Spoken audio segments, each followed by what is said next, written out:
Welcome to my channel, a vlog that brings your story about the love of a mafia boss. Now let's listen. The rain had turned the alley behind Romano's into a slick, treacherous maze of puddles and garbage bags. I could smell the sour tang of rotting vegetables mixed with the metallic scent of wet asphalt as I hauled another black bag toward the dumpster. My shoulders ached, a deep, bone-tired pain that had become so familiar I barely noticed it anymore. 12-hour shifts did that to you, turned you invisible, turned you into background noise in a world that never stopped moving. My sneakers squelched through the water, the thin canvas doing nothing to keep my feet dry. I'd need to stuff them with newspaper again tonight, let them dry by the radiator in my studio apartment. If they dried, if the radiator worked, the building super had been promising to fix it for 3 weeks now. But promises didn't keep you warm in December. I was reaching for the dumpster lid when I heard it. A sound that didn't belong. A grunt. Low, pained, human. My hand froze on the metal, heart suddenly hammering against my ribs. The alley stretched behind me, dark except for the weak yellow glow of the single security light above Romano's back door. Shadows pooled in every corner, thick and impenetrable. Hello? My voice came out smaller than I intended, swallowed by the drumming rain. Another sound.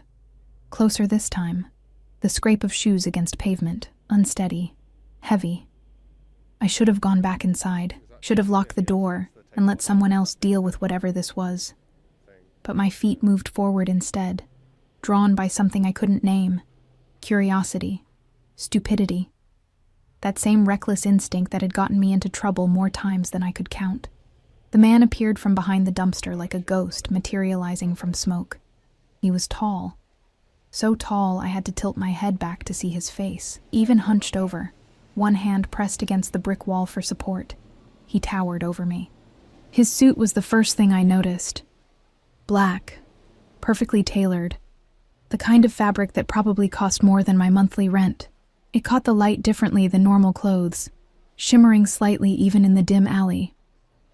Rain beaded on the shoulders, rolling off like the material was rejecting the very idea of getting dirty. Then I saw the blood. It spread across his white shirt in a bloom of crimson, stark and terrifying against the pristine fabric. His other hand clutched his side, fingers pressed tight against the wound, but blood seeped between them anyway, dark and thick. Jesus Christ, I breathed. His head lifted, and I found myself staring into eyes so dark they looked black in the shadows. His face was young, younger than the expensive suit suggested. Maybe 30, if that. Sharp cheekbones, a jaw that could have been carved from marble, lips pressed into a thin line of pain. He was beautiful in a way that made your chest tight. The kind of beautiful that belonged on magazine covers or movie screens, not bleeding out in an alley behind an Italian restaurant.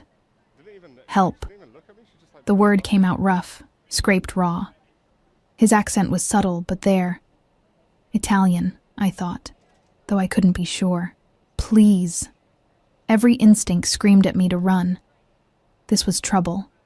This was danger wrapped in an Armani suit and bleeding all over my Tuesday night. But his eyes... God, his eyes held mine like I was the only solid thing in a world that was tilting sideways. He took a step toward me and his legs gave out.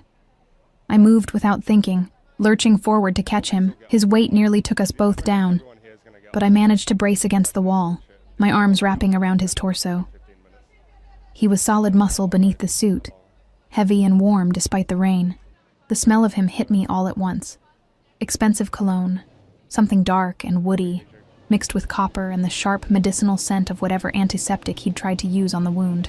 "I've got you," I heard myself say, though I had no idea if that was true. "I've got you." His head dropped to my shoulder, breath hot against my neck. This close I could feel the tremor running through him, the way his body fought to stay conscious. His blood was warm against my hands, soaking through my cheap polyester uniform, and distantly I thought about how I'd never get the stain out. "Can't...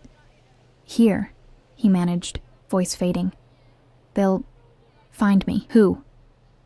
I tried to shift his weight, to see his face. "Who's looking for you? Should I call the police?" The reaction was immediate. His hand shot up, fingers wrapping around my wrist with surprising strength. No. The word came out sharp, commanding despite his condition. No police. A chill ran down my spine that had nothing to do with the rain. Okay, I said quickly. Okay. No police, but you need a hospital. You're losing too much blood. No hospital. His grip tightened, and I felt the calluses on his palm, rough against my skin. These weren't the hands of someone who spent their days behind a desk. Please, just somewhere safe, somewhere they won't look. This was insane. Every cell in my body knew it was insane. I didn't know this man. Didn't know what he'd done to earn a knife in the ribs, or who was hunting him through the streets. Getting involved in this, whatever this was, could only end badly for someone like me. But his blood was on my hands now, warm and sticky and undeniably real. And when he looked at me again, those dark eyes somehow finding focus despite the pain, I saw something I recognized. Desperation. The kind that came from having nowhere else to turn. My apartment, I whispered, the words escaping before I could stop them. It's not far. 3 blocks. He nodded once, a sharp jerk of his chin, and I felt his weight shift as he tried to stand straighter. Good girl, he murmured, and something in the way he said it made heat bloom in my cheeks despite everything. Getting him out of the alley was a nightmare. He was too heavy, too tall, and every step sent fresh blood seeping through his shirt.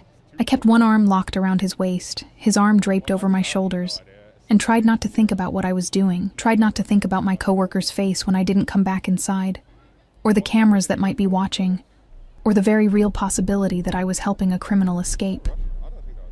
The streets were emptier than usual, the rain keeping most people indoors.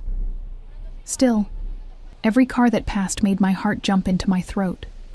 Every shadow seemed to hide watching eyes. What's your name? His voice cut through my panic, surprisingly steady. Emma. I don't know why I told him the truth. Emma Collins. Emma. He repeated it like he was tasting it, rolling it around in his mouth. Pretty name. For a pretty girl. Save your strength, I muttered, adjusting my grip as we turned the corner onto my street. The building loomed ahead, 5 stories of aging brick and broken dreams. Home. Can't let them know, he said, words starting to slur. If they know about you, they'll use you. Who? I asked again, fumbling for my keys with my free hand. Who are they? But his head was dropping again, consciousness slipping. I managed to get the door open, half dragging him into the narrow lobby. The stairs looked impossibly steep. Come on, I urged, hiking his arm higher around my shoulders. Just 3 flights. You can do 3 flights. We made it to the second landing before his knees buckled. I caught him against the wall, his face pressed into my hair, breathing hard. This close, I could feel his heartbeat. Too fast, too uneven. Stay with me, I said, surprised by the fierceness in my own voice. Don't you dare pass out on these stairs. A sound escaped him that might have been a laugh. Bossy. Yeah, well, you literally fell into my arms. That makes you my problem now. Something shifted in his expression, visible even through the haze of pain. His free hand came up, fingers brushing my cheek with unexpected gentleness. Your problem, he repeated softly. Yes, mine now. The words didn't make sense, but I didn't have time to puzzle them out. I could hear Mrs. Chen's door opening on the first floor, her walker scraping against the tiles. The last thing I needed was witnesses. Move, I hissed, and somehow we made it up the final flight. My apartment was exactly as I'd left it. Tiny, cramped, the sum total of my existence crammed into 400 square feet. I kicked the door shut behind us and guided him toward the bed, the only piece of furniture large enough to hold him. He collapsed onto the mattress with a groan, and immediately my white sheets started turning red. Okay, I said, more to myself than to him. Okay, think. First aid kit under the bathroom sink. Clean towels. Water. I moved on autopilot, my hands shaking as I gathered supplies. When I came back, he was watching me, his dark eyes tracking my every movement. You should have left me, he said quietly. Probably. I knelt beside the bed, reaching for his shirt. The buttons were expensive, mother of pearl, and I felt guilty for a split second before ripping the shirt open. But I didn't. So let's focus on keeping you alive. The wound was ugly. A deep puncture just below his ribs, still seeping blood. Not as bad as I'd feared, though. The bleeding was slowing, which meant nothing vital had been hit. Probably. This is going to hurt, I warned, pressing a towel against the wound. His jaw clenched, tendons standing out in his neck, but he didn't make a sound. I worked quickly, cleaning the wound as best I could, using butterfly bandages to pull the edges closed. My hands were steadier than I expected, muscle memory from a lifetime of small emergencies taking over. "You've done this before," he observed, watching my face. "My dad," I said without thinking. "He was accident-prone when he drank." Something flickered in his expression, understanding maybe, or pity. I didn't want either. "There." I sat back, surveying my work. It wasn't pretty, but it would hold. "You really should see a doctor." "Can't." His hand caught mine before I could pull away, his fingers lacing through mine. His blood made our palms stick together. "Emma, you saved my life tonight." "I barely did anything." "You saved my life," he repeated, more firmly. His thumb traced small circles on the back of my hand, the gesture absurdly intimate. "That means something. Where I come from, that means everything." Before I could respond, before I could ask what he meant, his eyes rolled back, and consciousness finally fled. I sat there on the floor beside my bed, holding the hand of a beautiful stranger who'd collapsed into my arms, covered in his blood, and wondered what the hell I'd just gotten myself into. The rain continued to fall outside, washing the city clean. But some stains, I was learning, ran too deep to ever truly wash away. I didn't sleep. How could I? There was a man, a stranger, unconscious in my bed, his chest rising and falling in shallow breaths that I counted obsessively through the night. Every hour I checked his pulse, pressed my palm against his forehead to gauge his temperature, peeled back the bandages to make sure the bleeding had stopped. It had, mostly. The white gauze bloomed with rust-colored stains, but nothing fresh seeped through. He never woke. Not when I cleaned the dried blood from his skin with a damp cloth, revealing more of that marble-carved body. Not when I covered him with my spare blanket, the thin fabric looking ridiculous draped over his expensive frame. Not even when I finally gave in around 4 a.m. and curled up in the armchair by the window, my body screaming for rest I couldn't afford to take. Dawn came gray and reluctant, filtering weak light through my curtains. I watched it creep across the floor, across the bed where he lay, illuminating features that looked softer in sleep, younger, almost innocent. If you ignored the violence written in the wound beneath the bandages, my phone buzzed. Romano's. Third call in the last 6 hours. I let it go to voicemail. The sound must have reached him because his eyes opened, unfocused at first, then sharpening with alarming speed as they found me across the room. He tried to sit up and immediately fell back with a hiss of pain. "Don't!" I was on my feet before I realized I'd moved, crossing to the bed. "You'll tear the wound open." His gaze locked onto mine, and I felt pinned by it, examined. In the morning light, his eyes weren't black after all. They were the deepest brown I'd ever seen, flecked with amber near the pupils, beautiful and dangerous, like looking into the heart of a fire. "You stayed," he said. It wasn't a question. Where else would I go? It's my apartment. The corner of his mouth lifted, barely, but enough that I caught it. "You could have left, called someone, turned me in." "To who?" "You said no police." I moved to the kitchen area, 3 steps away, everything within arm's reach in this shoebox, and filled a glass with water. "Here, you need to hydrate." He accepted the glass, our fingers brushing. Even that small contact sent electricity up my arm. I told myself it was just adrenaline, leftover fear from the night before. Told myself I was lying. "What time is it?" he asked after draining half the glass. "Almost 7, Wednesday morning." I perched on the edge of the bed, careful not to jostle him. "How do you feel?" "Like I've been stabbed." That almost smile again, but alive. "Thanks to you. You said that last night. You don't owe me anything." I owe you everything. The intensity in his voice made me flinch. His hand found mine again, and this time there was no blood between us, just skin on skin, warm and far too intimate for two people who didn't even know each other's names. You understand? Everything. I don't understand any of this, I admitted. My voice came out smaller than I wanted. I don't know who you are. I don't know who hurt you. I don't know what I've gotten myself into. He studied me for a long moment, something calculating moving behind those dark eyes. My name, he said finally, is Dante. Dante Moretti. The name meant nothing to me. Should it have? I searched his face for clues, finding only that unsettling intensity. Okay, Dante. Why did someone try to kill you? Business dispute. He said it casually, like he was discussing the weather. Nothing for you to worry about. Nothing to... I pulled my hand away, standing abruptly.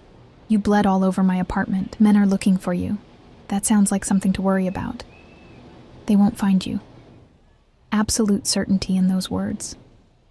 I'll make sure of it. How? You can barely sit up. As if to prove me wrong, he pushed himself upright, jaw clenching against obvious pain.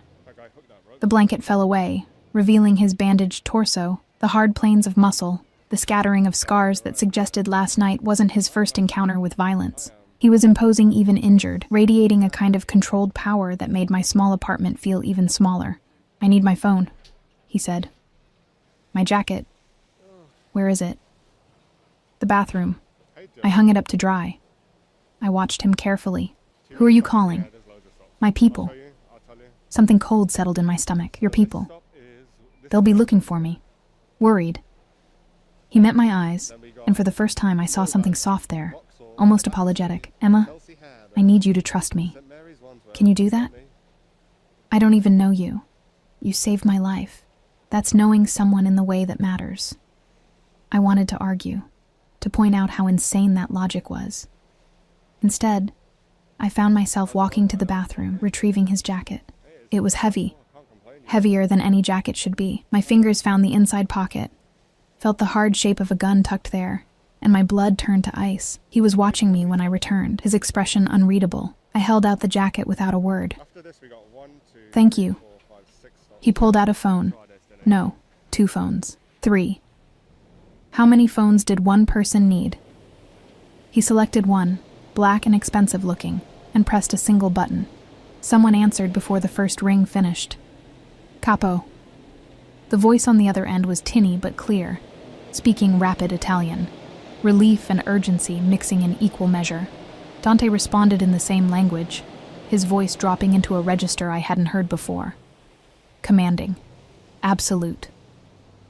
Whatever he said made the person on the other end respond with immediate deference. Capo. The word rattled around in my head. I'd heard it in movies, read it in books. Boss. Oh God. The call lasted maybe 2 minutes. When he ended it, his eyes found mine, and he must have seen the understanding dawning there because his expression shifted, became careful. Emma, what are you? The question came out as a whisper. Who are you really? He was quiet for a long moment. Rain had started again outside, pattering against the window. The only sound in the suddenly too small space between us. I think you already know, he said softly. I did. Somewhere in the night, while cleaning his blood from my hands, while watching him breathe in my bed, I'd known. I'd just been too tired, too caught up in the immediate crisis, to let myself think it through. The expensive suit, the gun, the way he'd refused police, refused hospitals, the fear in his voice when he said they'll find me. Mafia, I breathed. That's a crude word. His mouth curved, not quite a smile, but yes, in essence. My legs felt weak. I sat down hard on the armchair, my mind racing. I'd helped a mobster, brought him to my home, let him bleed on my sheets. Every crime show I'd ever watched flashed through my head, every news story about innocent people caught in crossfire. You need to leave, I said. As soon as your people get here, you need to leave and forget this ever happened. I can't do that. Yes, you can. You just... Emma. He shifted, trying to stand, and I saw the pain lance through him. Listen to me. What you did last night, taking me in, helping me, it was brave. Stupid, but brave. And now you're in this whether you like it or not. No. I shook my head, backing toward the door. No, I'm not. I'm nobody. I'm a waitress who made a mistake. You'll leave and I'll forget your face, and that's the end of it. You think it's that simple? His voice was gentle, which somehow made it worse. The moment my enemies saw you with me, and they have eyes everywhere, Emma, everywhere. You became a target, a way to get to me. That's not my problem. It is now. A knock at the door made us both freeze. 3 sharp raps, precise and controlled. Dante's entire demeanor changed. The injured man disappeared, replaced by someone harder, dangerous. He gestured sharply for me to stay back, reaching for the gun I'd felt in his jacket. Capo. A voice through the door, speaking Italian. It's Marco. Some of the tension left Dante's shoulders, but not all of it. Open it, he told me, slowly. My hands shook as I turned the lock. The door swung open to reveal 2 men in dark suits, both built like brick walls.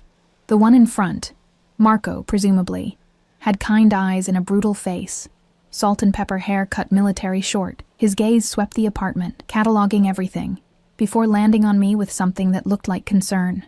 Signorina, he said, his accent thick. You are Emma, yes? I nodded, not trusting my voice. You help our capo. We are... He searched for the word. Grateful. In your debt. I don't want debt, I managed. I just want to forget this happened. The second man, younger with a scar bisecting his left eyebrow, moved past me without a word. He went straight to Dante, examining the bandages with professional efficiency. They spoke in rapid Italian, too fast for me to catch more than a few words. Dante gestured toward me once, and both men's eyes snapped to my face with an intensity that made me want to hide. She did well, the scarred man said in accented English, apparently for my benefit. The wound is clean. No infection. She saved your life, Capo. I know. Dante's eyes never left me. Marco, I need a clean car. New phones. And someone watching this building. No one in or out without my knowing. Dante, I started. No one in or out, he repeated, voice hardening. She's under protection now. My protection. Anyone who touches her answers to me. The weight of those words settled over me like a physical thing. Protection. It sounded like safety, but I heard the chains underneath, the cage door closing. You can't do this, I said. You can't just decide I'm your responsibility. I already did. He stood finally, using Marco's shoulder for support. Even diminished by injury, he dominated the space. You saved my life, Emma Collins. In my world, that creates a bond, an obligation, and I always honor my obligations. I didn't ask for this, neither did I. Something raw flashed across his face. Neither of us asked for any of this, but here we are. Marco and the other man were efficiently gathering Dante's things, the bloodied shirt, his phones, anything that might identify him. They moved with practiced ease, clearly accustomed to cleaning up after their boss's disasters. We have a safe house prepared, Marco said. Doctor is waiting. We should go, Capo. Before the Vitales realize I'm alive, Dante finished. He took a step toward me, and I backed up instinctively. Something pained crossed his features. Emma, I need you to understand something. What happened last night, you stumbling into my path, that wasn't chance. That was fate. That's not real. In my world, it's the only thing that's real. He was close enough now that I could smell that dark cologne again, mixing with the copper tang of blood. You're mine to protect now, mine to keep safe. And I will. I promise you that. No one will touch you. No one will hurt you. Not while I breathe. The possessiveness in his voice should have terrified me. It did terrify me, but underneath the fear, something else stirred. Something I didn't want to name. I have to go to work, I said, clinging to normalcy like a lifeline. They're already calling. I can't just disappear. You won't. He glanced at Marco, some silent communication passing between them. You'll go to work. You'll keep your life. But you'll have shadows now. Men who'll make sure you stay safe. That's not protection. That's surveillance. It's both. No apology in his voice. Emma, the people who did this to me, they won't stop. And if they think you mean something to me, I don't mean anything to you. We just met. His hand came up, fingers brushing my cheek with the same unexpected gentleness as the night before. You held my life in your hands, he murmured. You chose to save me when you could have walked away. That means everything. Marco cleared his throat. Capo, we really should... I know.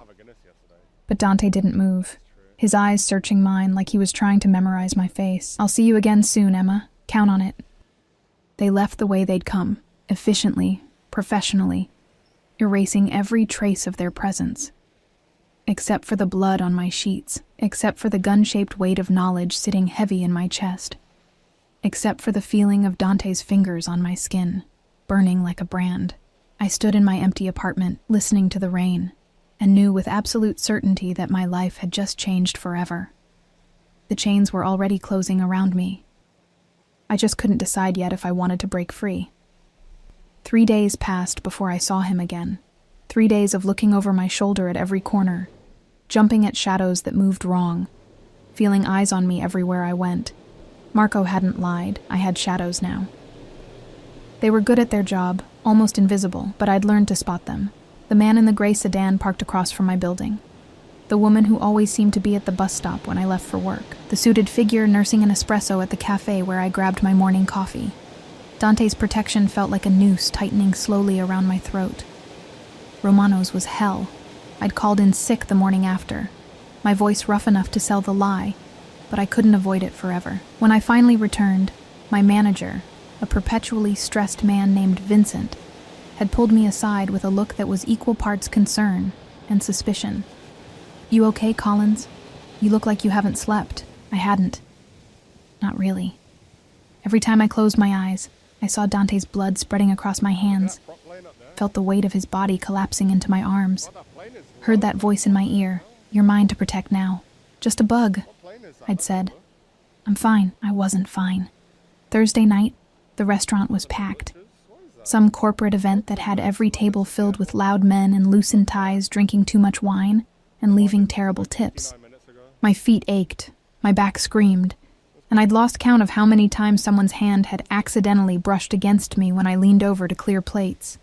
I was carrying a tray of dirty dishes toward the kitchen when I felt it, that electric awareness that meant someone was watching me. Not the casual observation of customers waiting for refills, something focused, intense. I turned, scanning the dining room, and found him.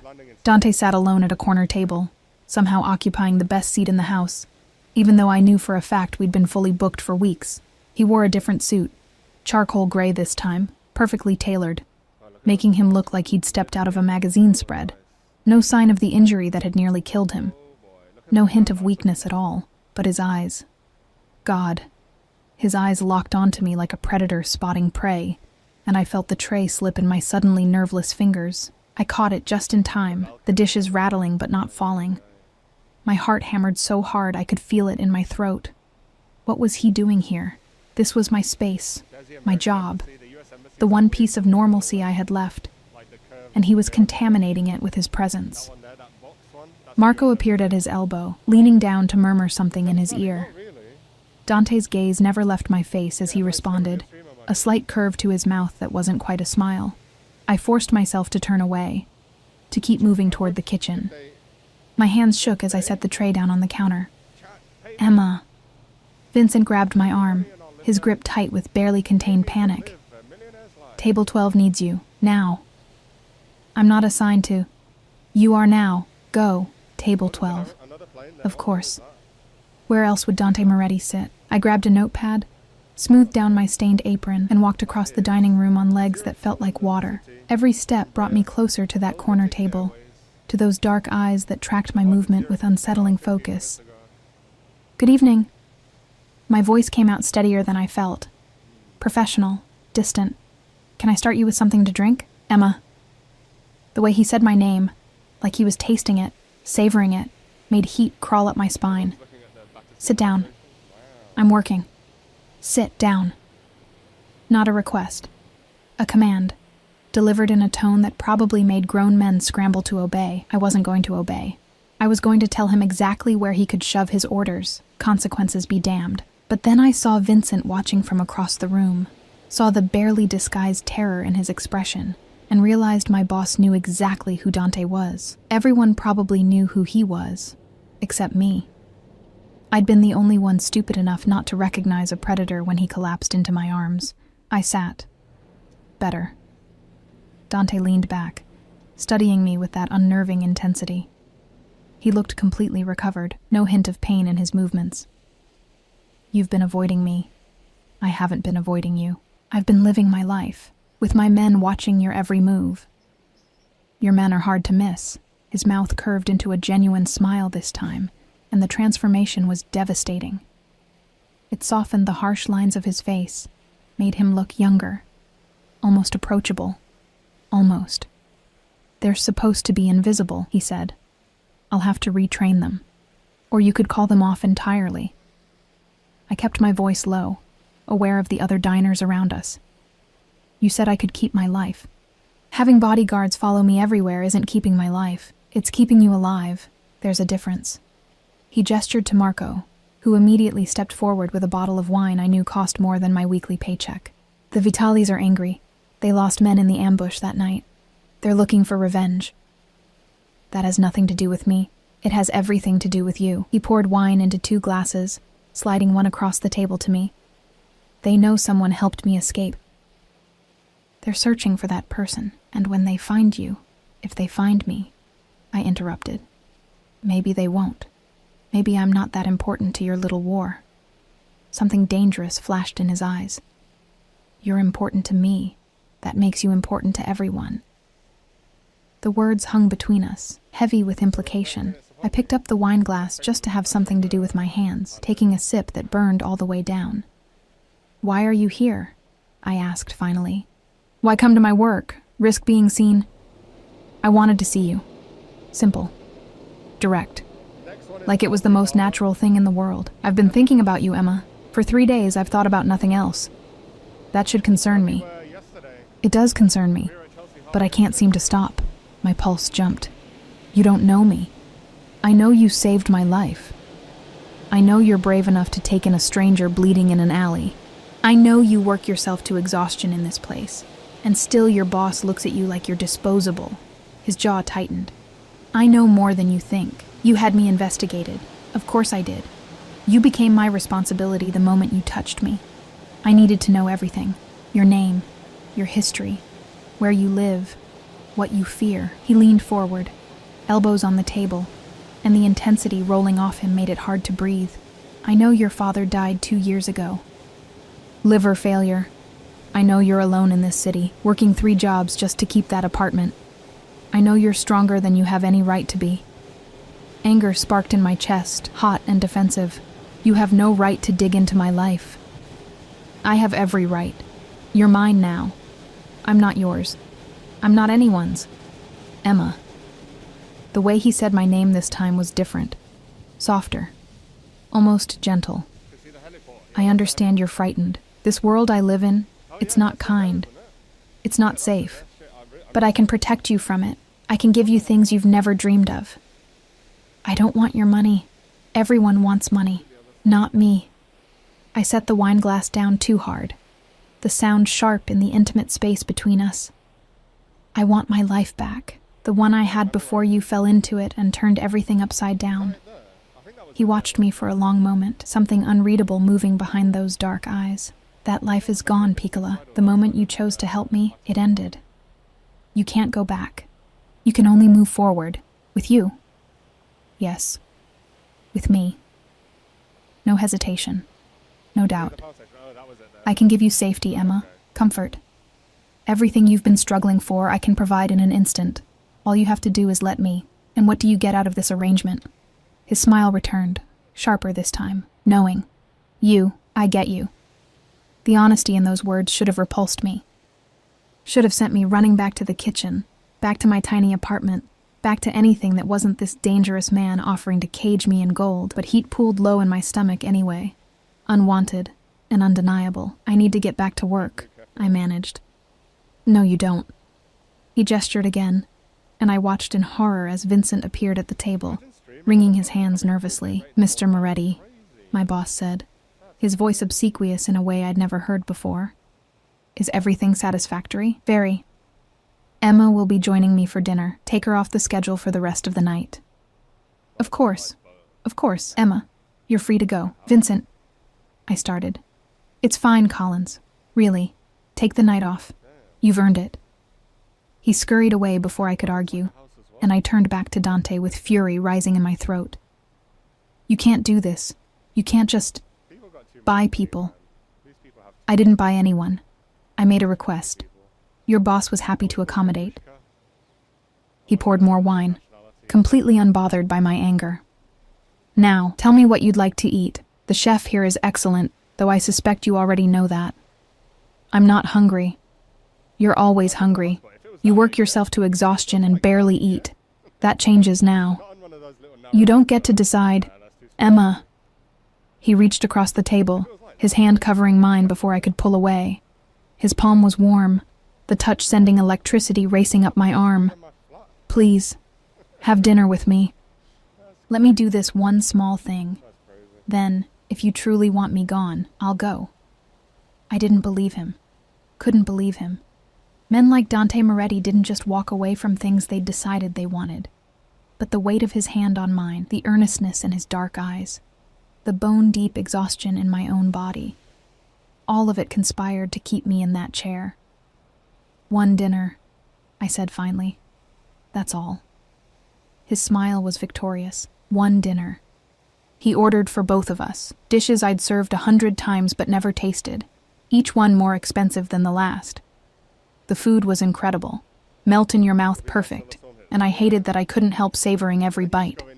Hated that across from me, Dante watched me eat with satisfaction, warming his features. You have no family? He asked between courses. No one who checks on you?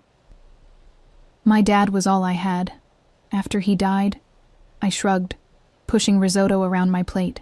I figured out how to manage alone. You shouldn't have to manage. You should be taken care of. By you. Yes, by me. He said it like it was inevitable, like the universe had already decided, and we were just playing out the script.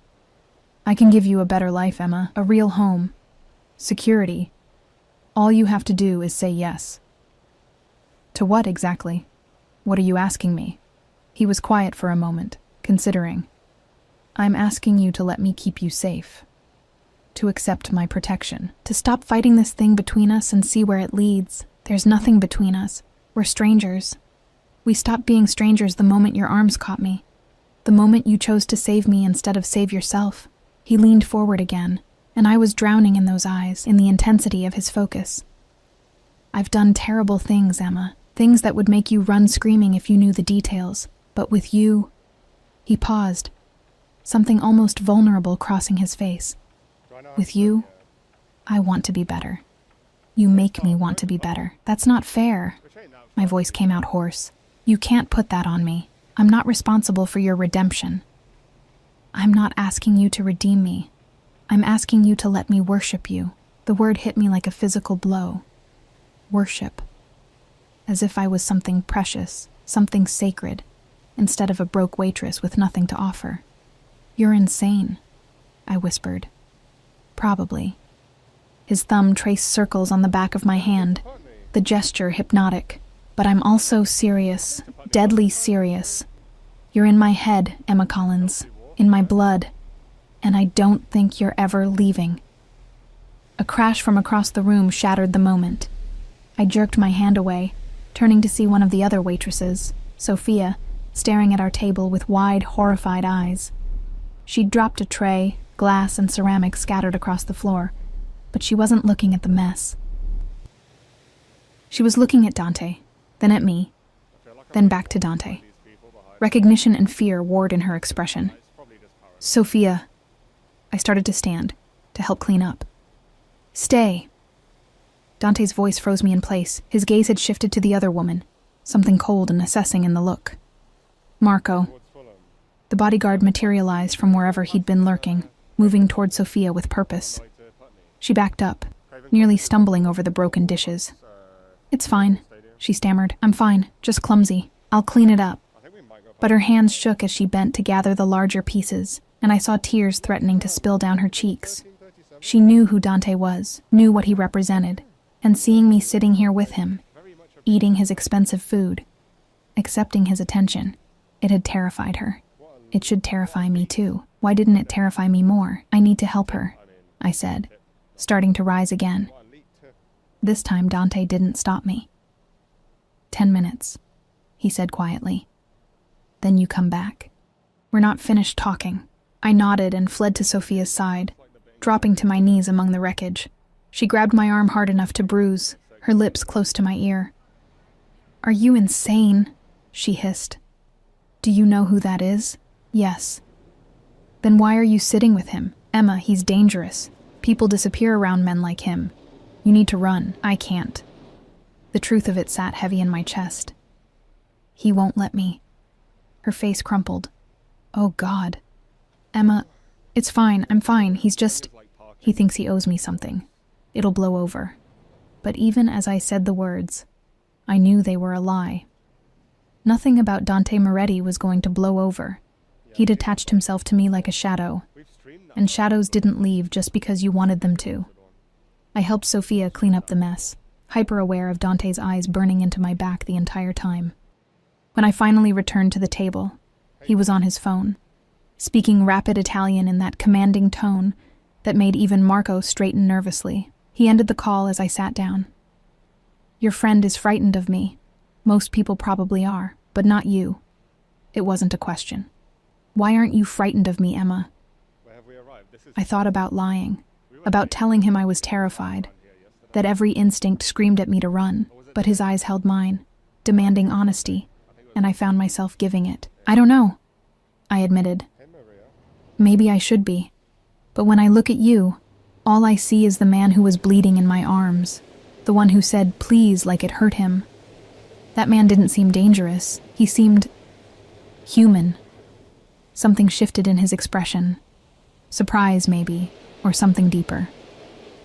His hand found mine again across the table, and this time I didn't pull away. "I am dangerous, Piccola," he murmured. "Make no mistake about that, but never to you. Never, ever to you." The promise in those words wrapped around me like chains made of silk. Beautiful, suffocating, inescapable. The car waiting outside Romano's wasn't subtle. A black Mercedes with windows tinted so dark they looked like mirrors. Marco held the door open, his expression professionally blank, while Dante's hand rested on the small of my back, guiding me forward with gentle but inexorable pressure. "I can take the bus," I said, even though we both knew it was pointless. "Not anymore." Dante's voice was firm. "Not ever again." The interior smelled like leather, and that dark cologne of his, expensive and intoxicating. I sank into seats softer than my mattress while Dante settled beside me, close enough that his thigh pressed against mine. Marco took the front passenger seat, and another man I didn't recognize slid behind the wheel. "Where are we going?" I asked as the car pulled smoothly into traffic. "Somewhere safe." Dante was looking at his phone, scrolling through messages with a frown. "Somewhere we can talk without interruption." We just talked, for 2 hours. That wasn't talking. That was me watching you eat and wanting to feed you every bite myself.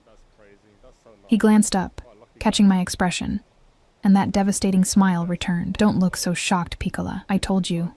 I want to worship you. That includes ensuring you're properly cared for." Heat crept up my neck. "I can take care of myself. You shouldn't have to. Not anymore." The car wound through streets I recognized, then ones I didn't, climbing into hills where the houses grew larger and farther apart. Old money territory, the kind of neighborhood where people like me only came to clean or serve. We turned through iron gates that opened automatically, rolling up a curved driveway lined with manicured hedges. The house, mansion, that appeared made my breath catch. 3 stories of honey-colored stone, windows glowing warm in the darkness, surrounded by gardens that probably cost more to maintain than I made in a year. "This is yours?" I asked stupidly. "One of my properties. The safest one." Dante was already out of the car, offering his hand to help me. Come, I want to show you something. I should have refused. Should have demanded he take me home, back to my cramped apartment where at least I understood the rules. Instead, I placed my hand in his and let him pull me into his world. The interior was even more breathtaking. Marble floors, soaring ceilings, artwork that looked like it belonged in museums. But Dante didn't give me time to gawk. He led me through rooms that blurred together in their opulence, up a sweeping staircase, down a hallway lined with closed doors. He stopped at the last door, his hand on the knob, and something vulnerable flickered across his face. I had this prepared for you, he said quietly. After I learned about your apartment, about how you live, I couldn't stand thinking of you in that place, so Please, just look. He opened the door. The room beyond stole my breath. It was huge, easily 3 times the size of my entire apartment, decorated in soft creams and golds that caught the light from crystal lamps. A bed that could sleep 4 dominated one wall, dressed in linens that looked like clouds. Floor-to-ceiling windows overlooked the gardens, the city lights twinkling in the distance like fallen stars. An ensuite bathroom visible through an open door promised marble and luxury I couldn't begin to comprehend. But it was the details that broke something in my chest. The bookshelf filled with worn paperbacks, romance novels, the kind I devoured during rare free moments. The soft throw blanket draped over a reading chair, the exact shade of blue I'd told my father was my favorite years ago. The framed photograph on the nightstand that I recognized with a jolt. Me and my dad, taken at a carnival the summer before he got sick, both of us laughing at something long forgotten. How did you... My voice cracked. I told you. I needed to know everything about you. Dante moved to stand behind me, not touching but close enough that I felt his heat. The books were easy. Your library card history is surprisingly accessible. The photograph was in your apartment. I had it copied and restored. The color, that took more research. But I found an old interview your father gave to a local paper, mentioned you loved that specific shade of blue. I couldn't breathe. The thoughtfulness, the attention to detail, the sheer effort he'd put into creating this space. It was too much, too intimate, too presumptuous, too perfect. This is insane, I whispered. You can't just make me a room in your house. I can. I did. His hands settled on my shoulders, warm and possessive. Emma, I meant what I said at dinner. I want to take care of you. This room, this house, it's all yours if you want it. No strings, no expectations. Just let me give you the life you deserve. I barely know you. But I didn't pull away from his touch. Couldn't. Then get to know me. He turned me to face him, his dark eyes searching mine. Stay tonight. Let me show you that I'm not just the dangerous man your friend fears. Let me prove I can be good for you. Every rational thought screamed at me to refuse. To run back down those stairs, out those gates. Back to my small, safe life where men like Dante Moretti only existed in movies and cautionary tales. But his hands were so gentle on my shoulders, and the room behind me promised comfort I'd never known. And exhaustion, bone-deep, soul-crushing exhaustion, made the thought of sleeping in that cloud-like bed almost irresistible. One night, I heard myself say, "That's all." The smile that crossed his face was pure triumph. One night. He left me alone to explore the room, to discover the walk-in closet filled with clothes in exactly my size, the drawers stocked with toiletries and personal items I hadn't known I needed, every detail considered, every comfort anticipated. It should have felt like a cage. Instead, it felt like coming home. I showered in that marble bathroom, standing under water pressure that actually worked, using products that smelled like heaven, and probably cost more than my weekly grocery budget. When I emerged, wrapped in the softest robe I'd ever touched, I found Dante had returned. He sat in the reading chair, still in his suit, but with the jacket discarded, sleeves rolled up to reveal forearms that were pure corded muscle. "Better?" he asked, his eyes tracking the water still dripping from my hair. "Yes." I clutched the robe tighter. "Thank you." "Don't thank me. This is the bare minimum of what you deserve." He stood, moving toward me with that predatory grace. "Emma, I need to tell you something." About what happened the night we met. My stomach tightened. Okay. The man who stabbed me. His name was Enzo Vitale, third son of the Vitale family. One of our biggest rivals. Mum, he kept his distance, like he sensed I needed space. We'd arranged a meeting to discuss territories, try to avoid all-out war, but it was a trap. They wanted me dead, wanted to decapitate my organization in one move. What happened? I killed him. No emotion in his voice, just fact. He came at me with the knife, and I killed him. But not before he got that blade between my ribs. My men found me seconds later, helped me escape. But the Vitales, they're claiming I murdered Enzo in cold blood, that I violated the terms of our meeting. They want revenge. I sank onto the edge of the bed, processing. And they think I helped you escape. They know you did. They have informants everywhere, Emma, eyes watching, ears listening. They know a woman took me from that alley. They've been searching for you for days. His jaw tightened. That's why I can't let you go back to your life like nothing happened. They will find you. They will use you to hurt me, unless I keep you close. Unless I make it very clear that touching you means declaring war on my entire family. Your family. The word felt strange in my mouth. You keep saying that. But you're talking about the mob, about criminals. Yes. He didn't flinch from the word. I'm a criminal, Emma. I break laws. I hurt people who threaten what's mine. I've done things that would make you sick if you knew the details. But I also protect what's mine with everything I have. And you're mine now. Whether you accept it or not, I'm not a possession. No. You're far more precious than any possession. He moved closer, dropping to his knees in front of me so we were eye level. The position should have been submissive, but somehow he still radiated power. You're the woman who saved my life, who looked at me bleeding and broken and chose kindness. Do you understand how rare that is? In my world, people don't help without expecting payment. They don't show mercy without ulterior motives. But you did.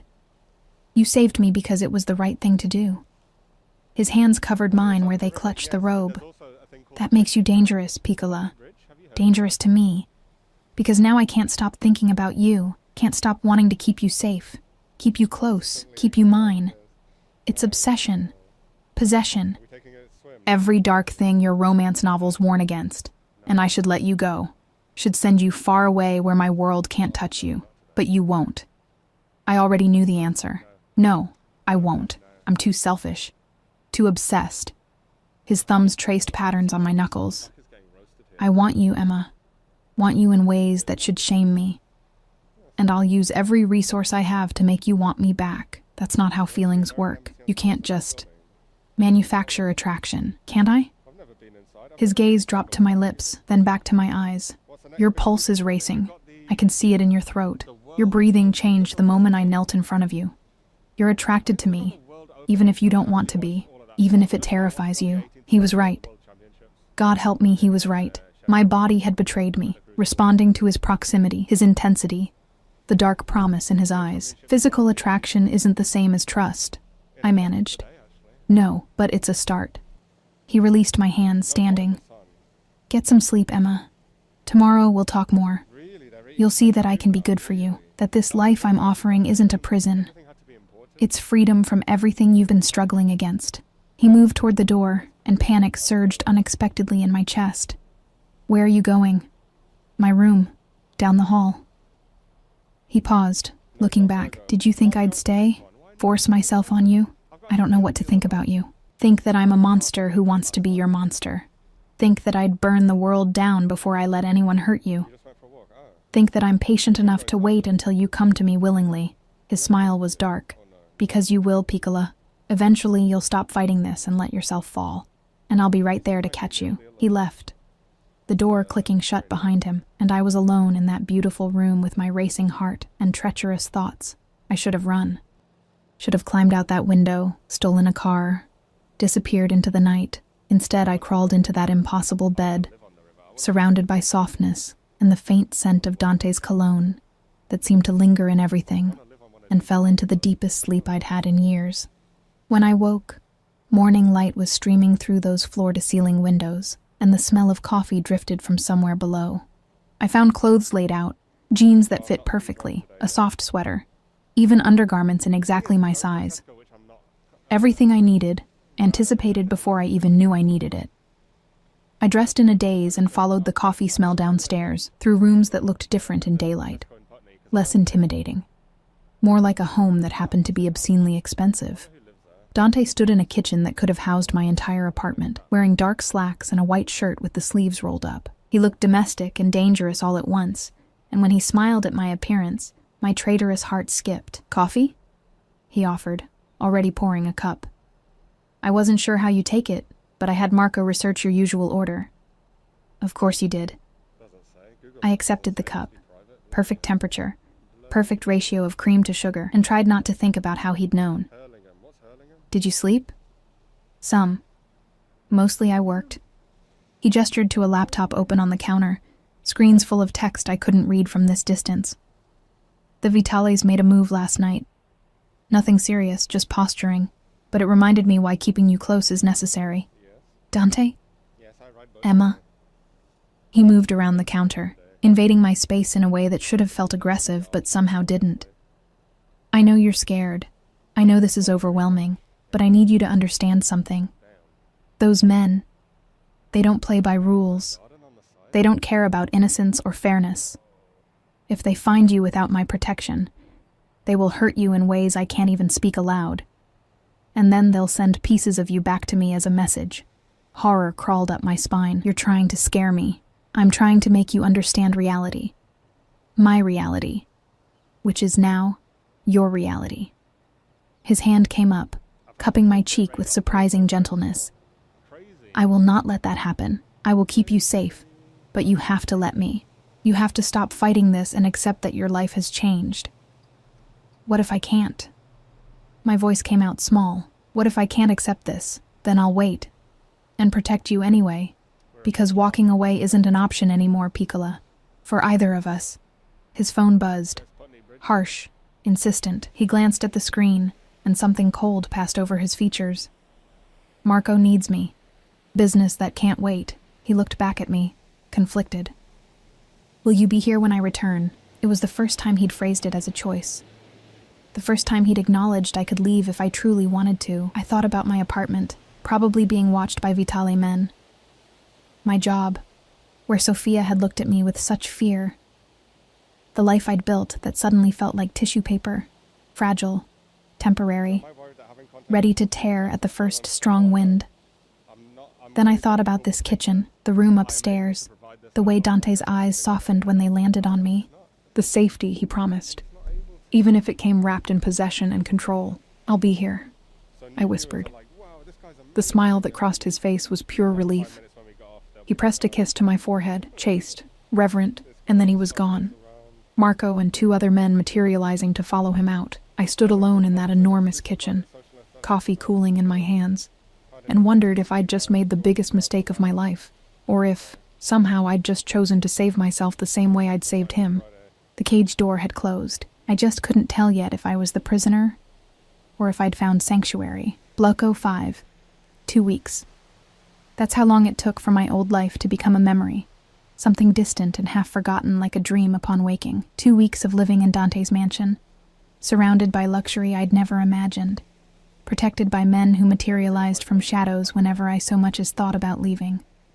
2 weeks of falling. I told myself I was just being practical, that staying here, accepting his protection, was survival instinct and nothing more. But that lie grew harder to maintain every time Dante came home and sought me out first, before his men, before his business, before everything else that demanded his attention. He'd find me in the library he'd shown me on day 3, another room filled with books he'd somehow known I'd love, and just watch me. Those dark eyes tracking my movements like I was something precious he couldn't quite believe was real. "Tell me about your day," he'd say, settling into the chair across from mine, and I'd find myself talking about the books I'd read, the gardens I'd explored, the strange domesticity of living in a house with a dozen people who all deferred to me like I was someone important. In return, he told me pieces of himself, careful pieces, edited for my protection, but pieces nonetheless, about growing up in his world, inheriting power at 23 when his father was killed, about the weight of protecting not just himself, but hundreds of people who depended on him.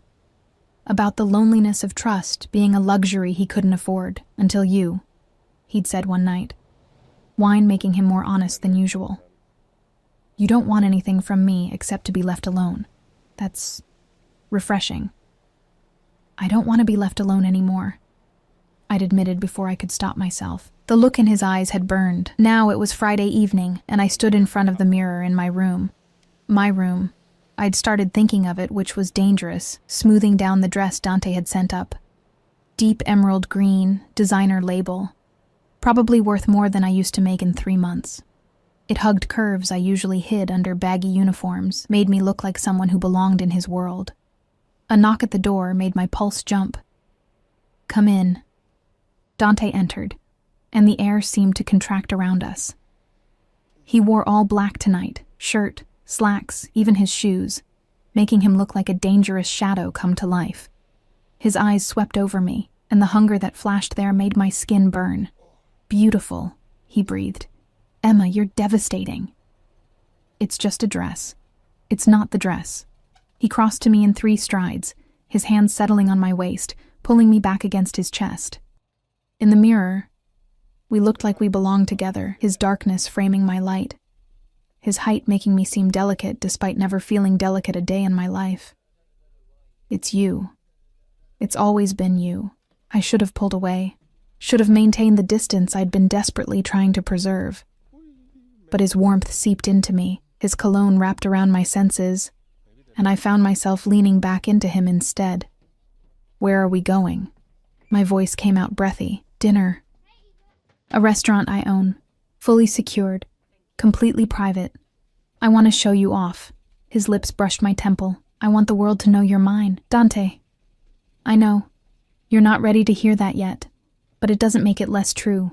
He met my eyes in the mirror. Emma, these 2 weeks with you here have been the best of my life. Do you understand that? The best.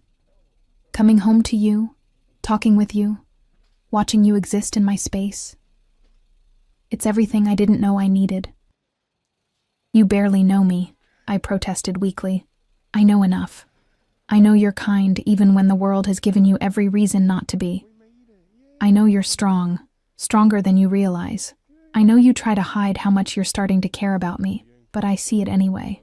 In the way you wait up when I'm late, in how you've stopped flinching when I touch you, in the fact that you're still here when you could have run a dozen times. He was right. I had stopped flinching, had started anticipating his touch instead of just enduring it, had caught myself listening for his car in the evenings, something tight in my chest loosening when I heard him arrive home safe. This is insane, I whispered. Yes, beautifully, perfectly insane. He turned me to face him, hands framing my face. Emma, I need to tell you something before we go tonight. Something important. The seriousness in his tone made anxiety spike in my chest. What? The Vitales. They found out who you are, your full name, your old address, everything. His thumb stroked my cheekbones, keeping me calm when I wanted to panic. They sent a message this afternoon. They want a meeting. They're threatening to come after you if I don't agree to their terms. What terms? Territory, money, power, the usual demands. His jaw tightened. They think you're my weakness. They think threatening you will make me fold. Will it? I had to know. Had to understand what I'd become to him. Yes. No hesitation. Brutal honesty. For you, I'd give them everything. But I won't have to. Because tonight, at dinner, I'm making a very public statement. I'm claiming you officially, making it known that you're not just under my protection. You're mine, my woman, and anyone who touches you declares war on my entire organization. The possessiveness should have angered me. Should have sent me running back to my room, demanding he take me anywhere but deeper into his world. Instead, warmth bloomed in my chest, spreading through my limbs like whiskey. What if I don't want to be claimed? But even I heard the lack of conviction in my voice. Then tell me no. His eyes searched mine, vulnerable despite his power. Tell me you don't feel this thing between us. Tell me you don't think about me the way I think about you. Tell me your heart doesn't race when I walk into a room. Tell me any of that, and I'll step back. I'll keep you safe from a distance. I'll let you go. I couldn't. God help me. I couldn't tell him any of those things because they'd all be lies. I'm scared, I admitted instead. Good. You should be. I'm terrifying when it comes to protecting what's mine. He pressed his forehead to mine, breathing me in. But Emma, I promise you this. I will never hurt you. I will kill anyone who tries. I will build you a fortress out of my own bones if that's what it takes to keep you safe. All you have to do is say yes. Say you're mine the way I'm already yours. Dante, say it. His hand slid into my hair, tilting my head back, his lips a breath away from mine. Please, Piccola. Let me have you. Let me worship you the way I've been dying to since the moment you caught me in that alley. Every rational thought, every self-preservation instinct, every warning voice in my head, they all went silent in the face of the raw need in his eyes. This powerful man, this dangerous criminal who could have anything he wanted, was begging me, asking for permission instead of just taking. Yes, I breathed. The kiss was immediate, consuming, turning my world inside out. His mouth claimed mine like he was starving for it, one hand still in my hair while the other pressed into the small of my back, crushing me against him. I kissed him back just as desperately, weeks of tension and denial breaking like a dam. He tasted like whiskey and danger and something uniquely him, addictive in a way that should have terrified me. When he finally pulled back, we were both breathing hard. His eyes had gone almost black with desire, pupils blown wide. Mine, he said against my lips. Say it. Yours, I whispered back, and felt the truth of it settle into my bones. I'm yours. The smile that crossed his face was pure triumph and wonder mixed together. And I'm yours, Emma Collins, for however long you'll have me. The restaurant was everything he'd promised. Exclusive, beautiful, and completely empty except for us. He'd reserved the entire place, filling it with candlelight and roses, making me feel like something out of a fairy tale. We ate courses I couldn't even name, drank wine that probably cost more than my monthly rent used to, and between it all, he touched me, his hand on mine, his fingers trailing up my arm, his foot hooked around my ankle under the table. Claiming, possessive, undeniable. I need you to understand something, he said as dessert arrived. After tonight, after this becomes public, there's no going back. You'll be marked, associated with me. My enemies will see you as a target. My allies will see you as someone to respect and protect.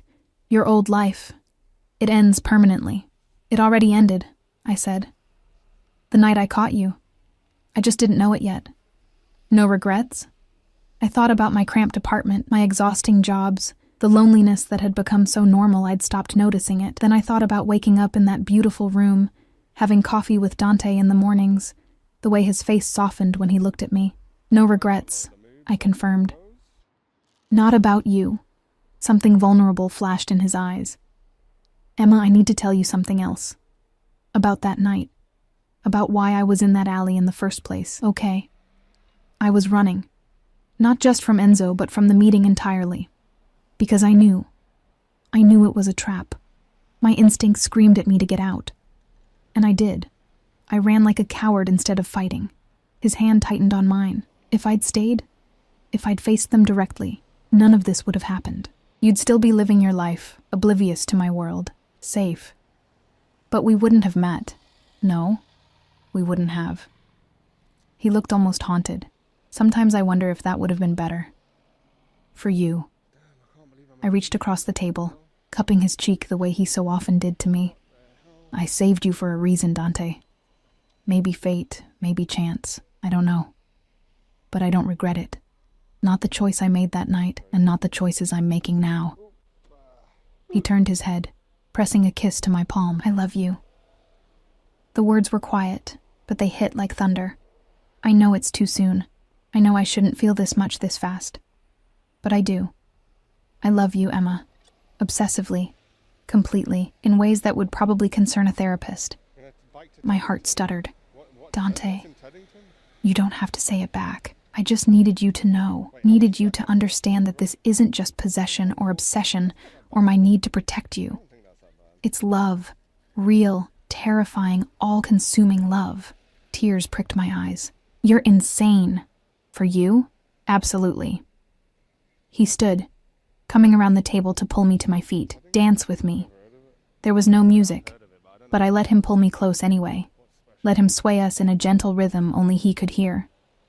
His hand splayed possessively across my lower back, holding me against him, while I rested my head on his chest and listened to his heartbeat. Strong, steady, alive because I'd chosen to save him. I think I'm falling for you too, I admitted into his shirt. I think I have been since you said please in that alley. His arms tightened around me. Yeah? Yeah, it's terrifying. Good terrifying or bad terrifying? I pulled back to look at him, at this beautiful, dangerous man who'd turned my world upside down and somehow made it better. Good terrifying. The kind that feels like standing at the edge of a cliff, knowing you're about to jump but trusting someone will catch you. I'll always catch you, he promised. Always. He kissed me again, slower this time, savoring instead of consuming. When he finally pulled back, his smile was soft. Come on. I want to show you something. He led me outside, where Marco waited with the car, but instead of the mansion, we drove deeper into the city, stopping at a building I recognized, my old apartment complex. Why are we here? I asked, confused. Because you need closure. He helped me out of the car, keeping my hand in his. One last look at what was, so you can fully embrace what is. We climbed those familiar stairs. Stairs I'd helped him up just 2 weeks ago, both of us bleeding and desperate. My apartment door had a new lock, but Dante had a key. Of course he did. Inside, everything was exactly as I'd left it, except cleaner. The blood-stained sheets were gone, replaced with new ones. My few possessions had been packed carefully into boxes, labeled and ready to move. I had my people come through, document everything. Pack what you might want to keep, Dante explained. The rest, the furniture, the kitchen supplies, I'm donating to a women's shelter. Unless you want any of it. I walked through the tiny space, seeing it with new eyes. Had I really lived here? Had this cramped, dark box really been home? No, I said finally. I don't want any of it, except... I grabbed the worn photograph of me and my dad from the nightstand, the original that Dante had copied. Just this. Then it's yours. He watched me carefully. Emma, this place, you're sure you're ready to leave it behind? I looked around one last time, at the radiator that never worked, at the water stains on the ceiling, at the life I'd built out of necessity and stubbornness. It had served its purpose, kept me alive, kept me moving forward, but it had never been more than survival. Dante offered me more than survival. He offered me life. I'm sure, I said, turning back to him. Take me home. The smile that crossed his face was brilliant. Home, he repeated, like he was testing the word. Yes. Let's go home. The drive back felt different, lighter, like I'd shed some invisible weight I hadn't realized I'd been carrying. When we pulled through those iron gates, when I saw that beautiful house lit up against the night sky, something in my chest unlocked completely. This was home now. He was home now. Inside, Dante pulled me close again, his hands framing my face with that gentleness that never failed to surprise me. Emma Collins, you've made me the happiest man alive tonight. You know that? I'm starting to realize it. Good. Because I plan to spend every day proving I'm worthy of the gift you've given me. His thumb traced my lower lip. Your trust. Your presence. You, Dante. I covered his hands with mine. I love you too. I don't know if it's smart or safe or sane, but I do. I love you. The kiss he gave me was different from the others. Softer, deeper, full of promise instead of just passion. When he swept me into his arms and carried me up those stairs, I didn't protest. When he laid me on that cloud-like bed and worshipped every inch of me the way he'd promised, I surrendered completely. And later, when I lay wrapped in his arms, listening to his heartbeat slow as he drifted toward sleep, I realized something fundamental had shifted. I'd walked into that alley 2 weeks ago as one person, alone, struggling, invisible to the world. I'd caught a falling stranger and somehow caught myself in the process. Now I was someone different, someone cherished, someone protected, someone loved with an intensity that should have been frightening, but instead felt like finally being seen. "Thank you," Dante murmured into my hair, half asleep, "for saving me, for staying, for choosing this, for choosing me.